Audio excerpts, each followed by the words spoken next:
Parlamento Nacional e Rússia Comissão C, Russo alerta para o governo, a toma atenção para contentor Saitama e a fronteira, também para classe lutar sobre o Estado. Baseia a fiscalização Rússia Comissão C e a Porto Tibar detecta contentor tula caminhoneta, nebe passa e a fronteira terrestre, para a classe lutar sobre o Estado. Tuir presidente Comissão C, deputada Cedelísia Faria dos Santos Hateteng, empresa roto nebe importa sação Maire Larang e a obrigação tem que ser lutar sobre o Estado. Ami irang hawa ami fiscalização Porto Tibar, ami nota kata baseia bakari ka decreto-lei ou decreto governo de aprova ya governo limba o oitavo governo foi impacto ba receitas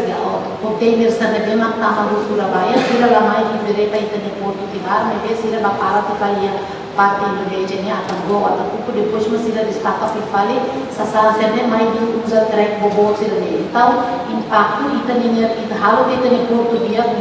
atama receitas mai itane nação mas de tamba política de halo ya governo anterior ne bema pun kita track bobo lori pública, lori sistema de mais cesta básica de tama doce terrestre, fronteira terrestre foi impacto que teve para receitas e tem Porto Tibar. Também há muito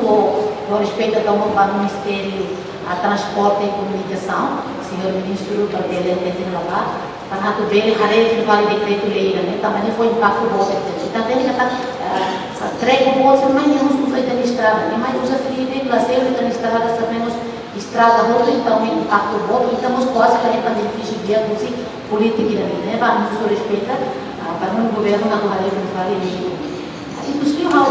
Hatamba questão ne vice-ministro assunto parlamentares Aderito Hugo Katak dadang ne o governo li hus Ministério Finanças esforço hela o insamak bele resolve problema ne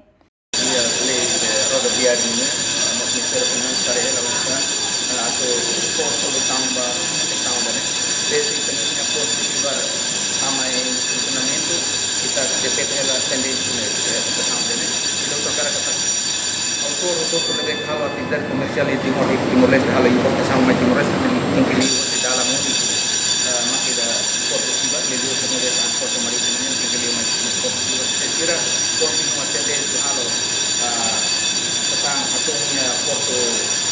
tidak sebuahnya terutama yang kerjaan ini penarian terutama tentang Antes ne diretor Porto Tibar, Rafael Ribeiro Russo ona governo ato estabelece lei nebe forte hori controla caminhoneta nebe importa sasang husi estrangeiro mai Timor Leste. Tamba tuir dados nebe iha cada fulan Porto Tibar recolhe receitas hamutuk dolar riung atus ida no hatama ba cofre estado. Então ia tinang ida bele hatama receitas to kong ida pontuneng. Reportagem Melda Fatima Televisão Timor Post. Janela informação ba emogoto atau tem informação atual dia kliu kita haluha hane botão subscribe like halo comentário no fahe tutang ba media sosial hotu.